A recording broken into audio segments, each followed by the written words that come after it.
las cuestiones del lenguaje son muy importantes, sobre todo cuando entramos en las entretelas jurídicas, que no nos queda más remedio que ir a ellas, en todos estos temas sumamente vidriosos que tenemos delante.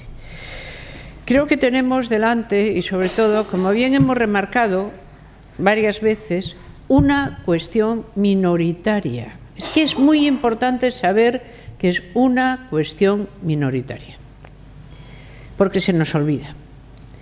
Porque el acoso publicitario es tan fuerte que parecería que estamos ante una cuestión vital que está llamando realmente al ejercicio de la ciudadanía en un asunto de riesgo que no está por solucionar. Y no es así en absoluto.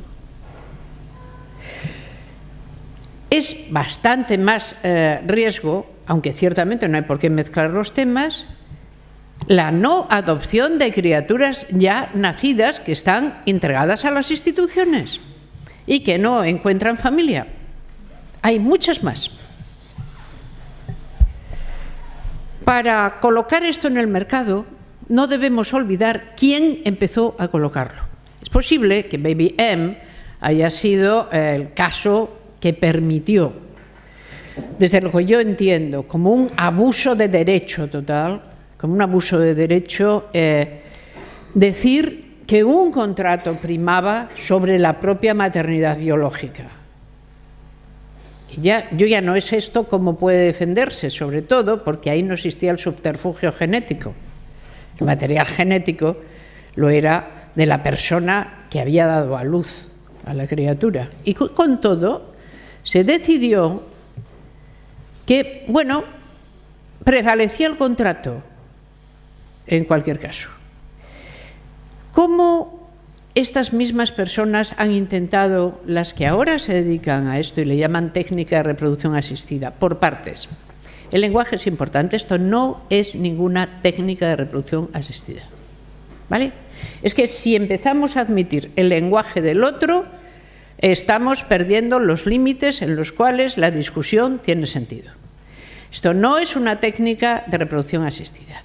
Que una mujer, que el útero de una mujer convenientemente irrigado tome un cigoto, lo asiente y de ese cigoto a lo largo de 40 semanas haga un feto viable y después una criatura humana, no es ninguna técnica, es lo que han hecho las mujeres de toda la vida de Dios desde que existen sobre el planeta Tierra.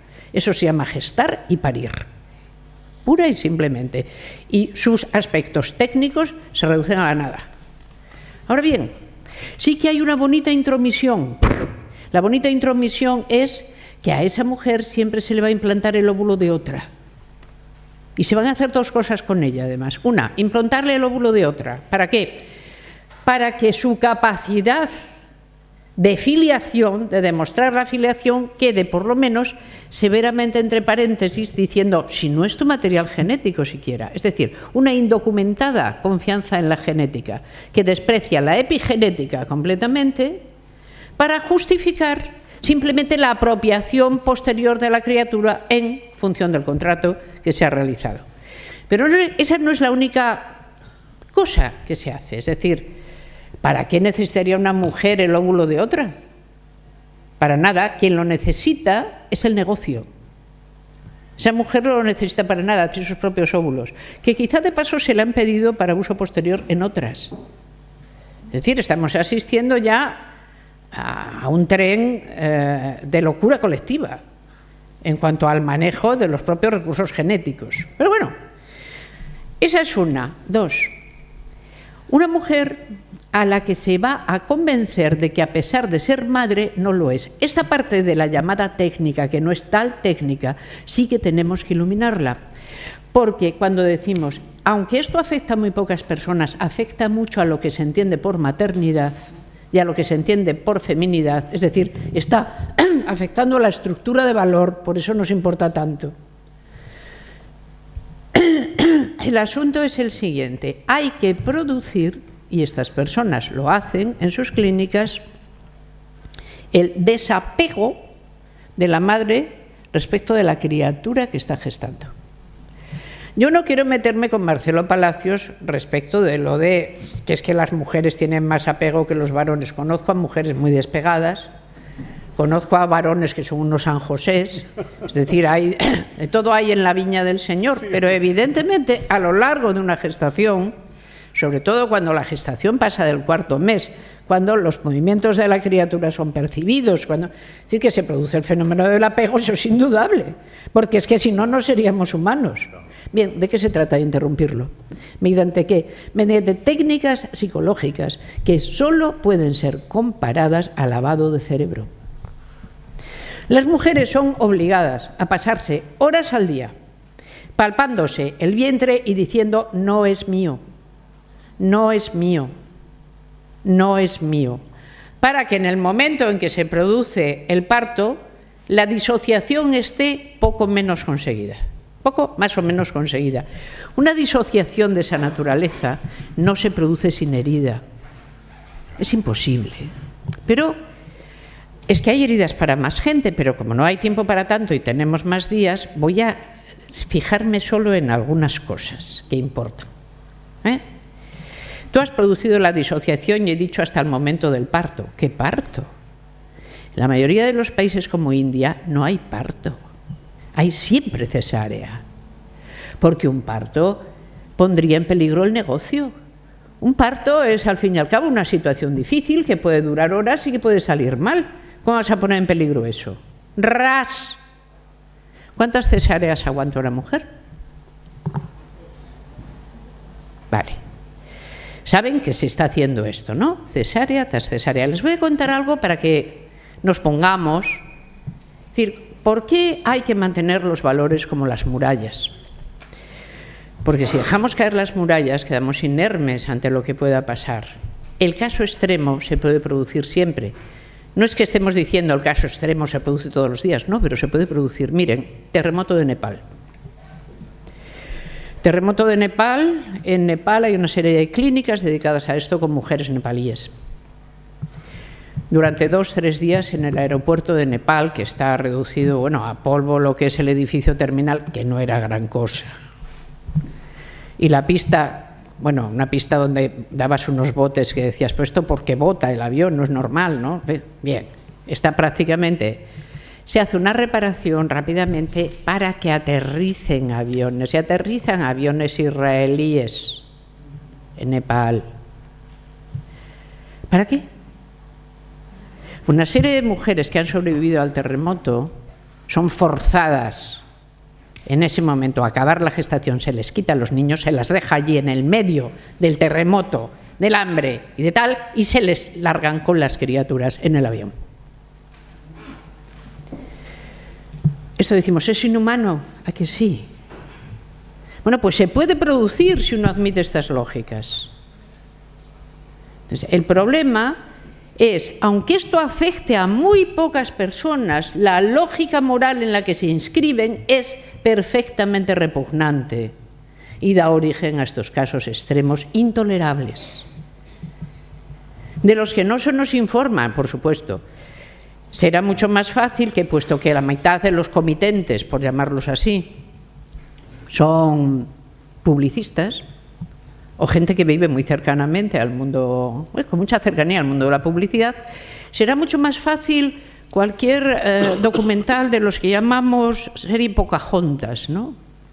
O músicas y tal, mujeres gestan felices en campos de flores para tipos y señoras que no conocen de nada, que te cuenten qué pasó en Nepal, para que te des cuenta de cuál es la última ratio del asunto, ¿no? ¿Qué pasa, por ejemplo? Todo el mundo dice lo mismo, es una cosa divertidísima cuando uno escucha lo que podríamos llamar documentales publicitarios, que son constantes. Documentales publicitarios no son verdaderos documentales, son publicidad, propaganda, propaganda, propaganda, una detrás de otra. Pues siempre todo es fantástico. Todos han tenido hijos, porque le llaman tener hijos. A encargar, le llaman tener hijos. Asimismo, en vez de llamarse comitentes o encargadores, se llaman padres intencionales. Asimismas, madres intencionales. Madre es la que firma el contrato, que va a ser la que tiene una criatura. Es decir, la tergiversación lingüística ya va increciendo. Todo vale. Todos, por supuesto, han tenido una criatura, de una señora que es enfermera norteamericana que gana $5.000 al mes, todos. Y que ya tiene 3 niños más, siempre, y que está además encantada de aquello y con la que se van a ver en Navidades, siempre. Siempre. O sea, que una mistificación como esta esté pasando los registros corrientes de veracidad, nos dice lo fácil que es manipular contenidos publicitariamente, por descontado en sociedades como las nuestras.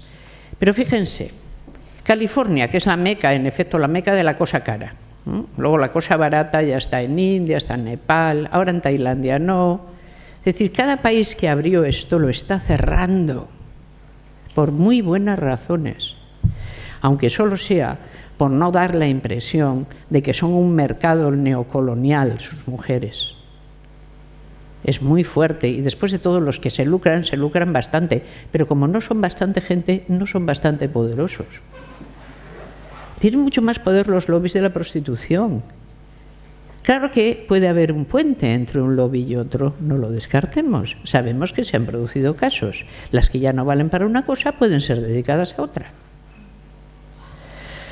Estamos ante un negocio internacional de tráfico, que si no llega a ser más fuerte es porque las mujeres siguen pariendo a determinado ritmo y porque la natalidad general no ha descendido tanto, pura y simplemente.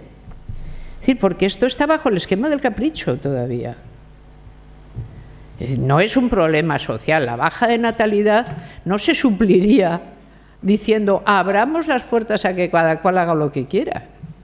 No, las cifras seguirían donde están, porque 100, 200, 500 no hacen verano en las cifras de natalidad que tenemos.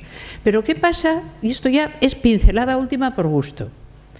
¿Qué pasa con estas enfermeras rubias que ganan $5.000 y aún así quieren tener hijos para otros? Pasan 3 cosas que quiero contar. Muy brevemente, porque vamos a tener tiempo para más. 1, que en efecto cuando tienen hijos, los hermanos preguntan, mamá está embarazada, ¿dónde está nuestro hermano? ¿Qué ha sido de él? ¿Qué ha sido? Niño, niña, ¿quién es? ¿Dónde está? Anda, vete y responde. No se ha ido con unos señores muy simpáticos.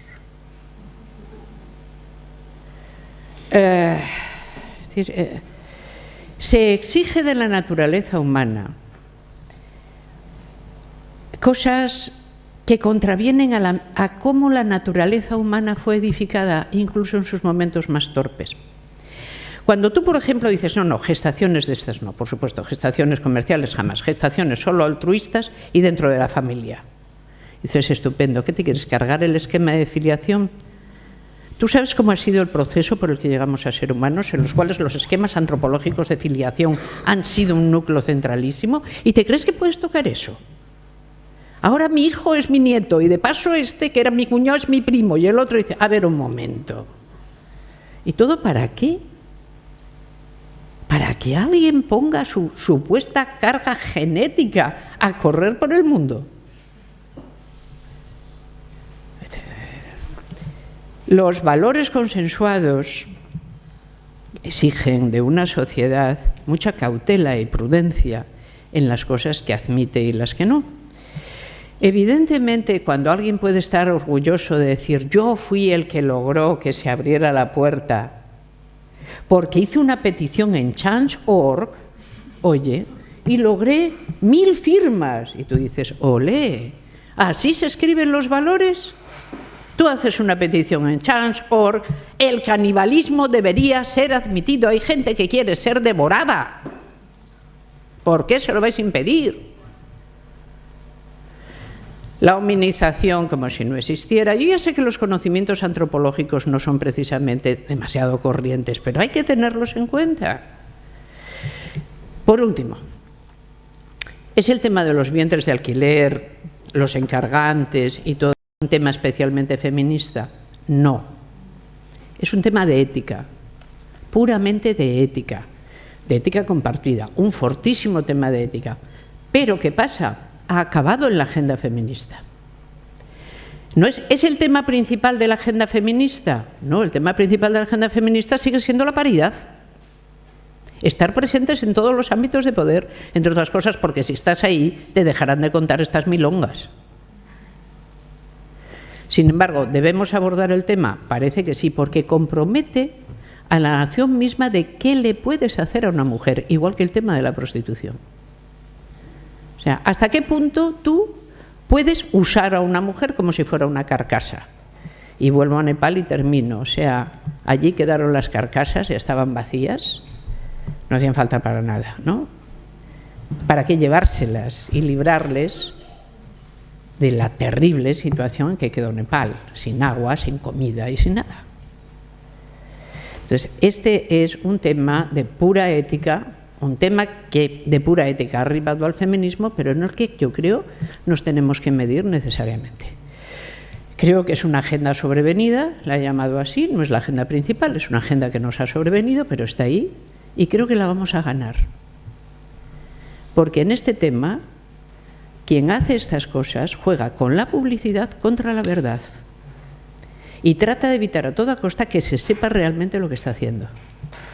Las mismas personas que se aterran porque determinada monjita vendía niños están totalmente dispuestas a soportar que, por lo visto, en vez de tener que ir a no sé dónde, lo puedas hacer en Segovia.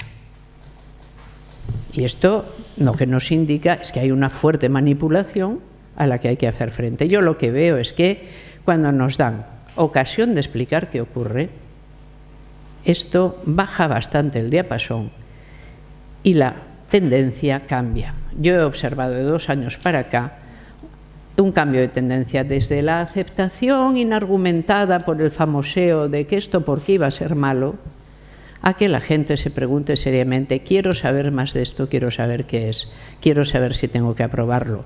Y esas son las preguntas éticas. Nada más por mi parte y ahora hacemos la ronda propia. Gracias.